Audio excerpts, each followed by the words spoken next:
Probably a little too soon to call that one. Nonetheless, a big day for courtroom drama for high-profile cases and certainly for some high-priced lawyers. I'm James Curtis, and this is a special one-hour edition of our exclusive coverage of the Michael Jackson trial right here on E! To give you a better context for the new testimony from detectives that you'll hear in just a few moments, we want to begin by re-examining some of the testimony of Jackson's accuser. First up, DA Tom Sneddon questions a teenager about a night at Neverland. Here's what the jury heard, and you heard if you've been listening over the last couple of weeks, according to courtroom transcripts. They couldn't hear what you had to say, Gavin. I know it's hard. Just lean right into it. He told me that males have to masturbate. All right. Now, when he said that, what, if anything, did he do or say after that? He said that if I masturbated, and I told him that I didn't, and then he said if I didn't know how, that he would do it for me. And what did you say? And I said I didn't really want to. All right. And then what happened? And then he said it was okay, that it was natural, and that it's natural for boys to do it. All right. What happened after that? And then so we were under the covers, and I had his pajamas on because he had this big thing of pajamas, and he gave me his pajamas. Okay. And so I was under his covers, and then that's when he put his hand in my pants, and then he started masturbating me. Could you see Mr. Jackson while he was doing that to you? Not really. I wasn't really looking at him. Could you tell whether or not he was moving? Well, he was himself? Yes. I wasn't really looking at him. I could kind of feel him moving, but I mean, I never really saw him moving. Do you know approximately how long Mr. Jackson masturbated you? Maybe 5 minutes, I guess. Do you know what an ejaculation is? Yes. And did you have an ejaculation? Yes. Did Mr. Jackson say anything to you afterwards? I kind of felt weird. I was embarrassed about it. And then he said it was okay, that it was natural. Did anything else happen that evening between you and Mr. Jackson? No, after that, he tried to say that it was okay, and that kind of like to comfort me because I felt weird. I felt weird about it. And then after a while, we just went to sleep. Next, the prosecutor targets the alleged second incident of molestation. Now, a programming note, the actor hired to play Gavin bears no resemblance to the actual accuser. Was there any other occasion where Mr. Jackson touched you? Yeah.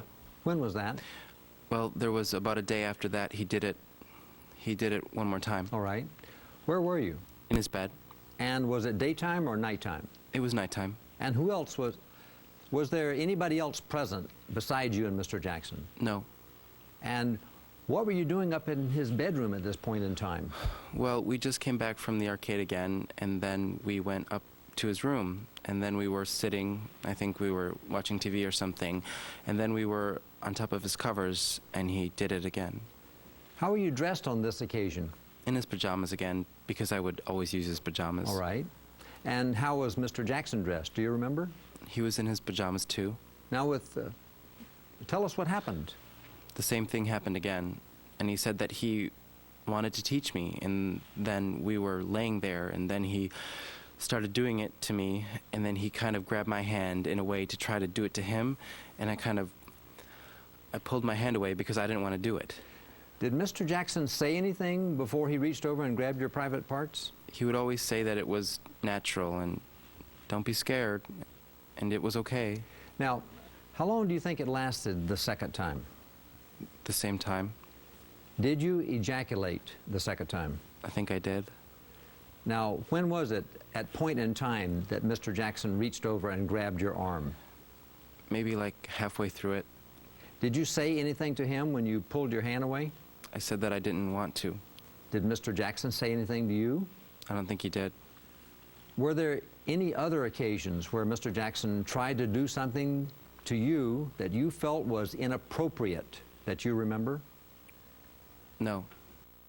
In light of this testimony and in light of the big verdict for Robert Blake, the issue of credibility is all over the place, Ricky. It's critical, and one of the reasons that the testimony of the accusers in the Blake trial is exactly like the testimony of the accuser, his siblings, in this trial, is that there's testimony that can be inconsistent, and it's a question of do we believe these people or not. A juror this morning on the radio on the way to work said that the credibility of the accusers in the Blake case was absolutely nothing. What if a juror here feels the same way? There's a lot of parallels.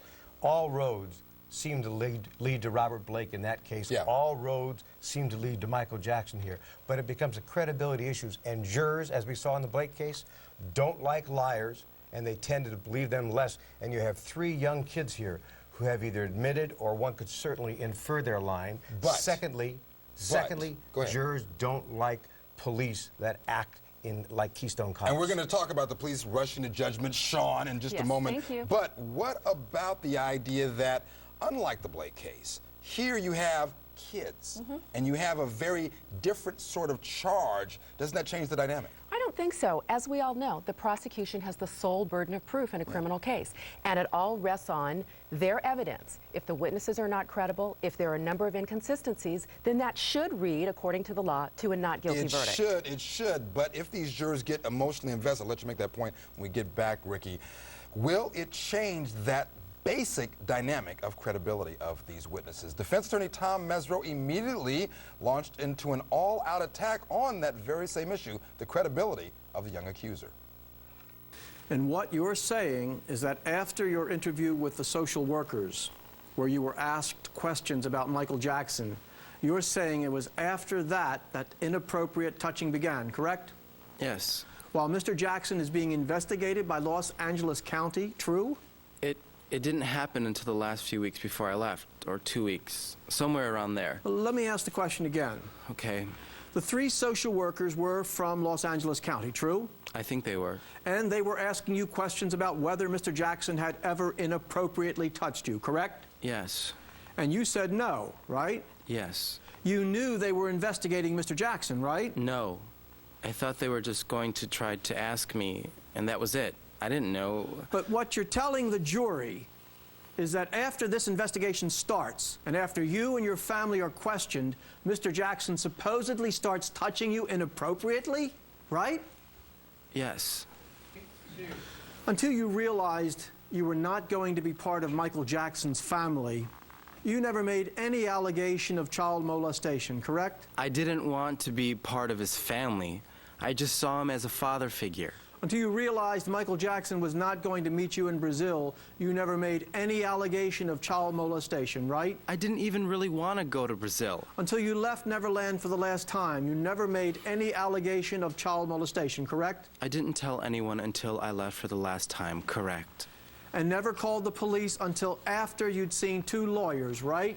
Object as argumentative, Your Honor. Overruled. Yes. It wasn't until I saw 2 lawyers, until I told the police what really happened. Okay. Now, you're aware, are you not, that you have until the age of 18 to file a lawsuit against Mr. Jackson if you choose to, correct? No.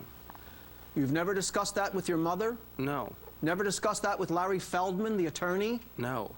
And never discussed it with Bill Dickerman, the attorney? No. Okay, you're also aware that if Mr. Jackson is convicted, you could automatically win that civil suit, right? No. No one's ever discussed that with you? No. We said things like, oh, we don't want his money and stuff like that. Never discussed that issue with any attorney, right? No. First time you've heard about it. About that I can... You just told me now that I can sue him till I'm 18 or something like that. I didn't even know about that stuff. Didn't even know about that, right? And never heard your mother mention it. No. Howard Weitzman, this is inherently incredible on a certain level, isn't it? To the extent that, why do you take a kid to see a lawyer if he hasn't told anybody about some problem, and the problem all of a sudden comes up when you're talking to a lawyer? Am I just missing something? No, it's just not believable testimony, particularly when the lawyer here is the lawyer that represented a young man 12 years ago Just against, happens against to be Mr. the Jackson. same lawyer. Yeah, it just didn't happen to be. There's two very important facts that we need to focus on. The first time investigators and social workers and Santa Barbara sheriffs investigated this case, it was before the meeting with Feldman, and they chose not to go forward. Then the meeting with Feldman, and then suddenly they decided to go forward again. That in and of itself is very suspicious. Sean, with respect to that very idea and sort of taking it the next step forward, I said a minute ago when we revisited this testimony that the jurors don't get to watch it again, but they can call for a readback.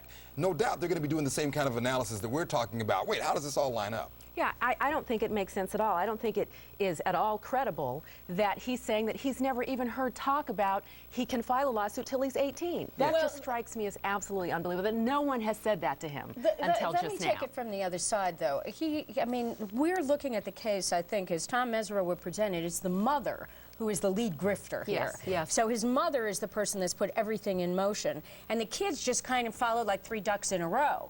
So the fact that he himself may not know that he has till the age of 18, that may be okay. I still don't believe it. But I think Mom knows. Yeah, that Mom he has knows. till 18. And does thou protest much with respect to making another statement that seems to be contradictory? Oh, we don't want the money and stuff like that. Isn't that the same thing as discussing it? Up next, a detective defends the search at Neverland, and later, the latest from one of our favorite comedians, Jay Leno, at least for this trial purpose.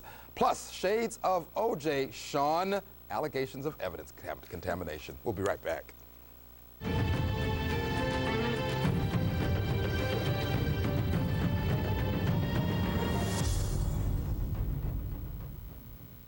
Young Hollywood may be able to act, but they can't bluff to save their lives. Why don't you get a read on me now, my friend?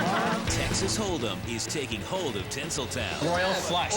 He's crashing the private games, the private homes, and the private lives of hot Hollywood players. You picked me up in a bar, actually. I did pick him up in a bar. Any closer, and you'd have to ante up. E! Hollywood Hold'em premieres tonight at 10 on E! Where the biggest win is scoring an invite. Come on, green sideburns. The critics agree. Ice Princess will melt your heart. This is your big moment. It's a wonderful story about following your dreams. You see me better than anybody. Walt Disney Pictures presents Ice Princess. Rated G. I just can't get past those swanky little outfits. Starts Friday.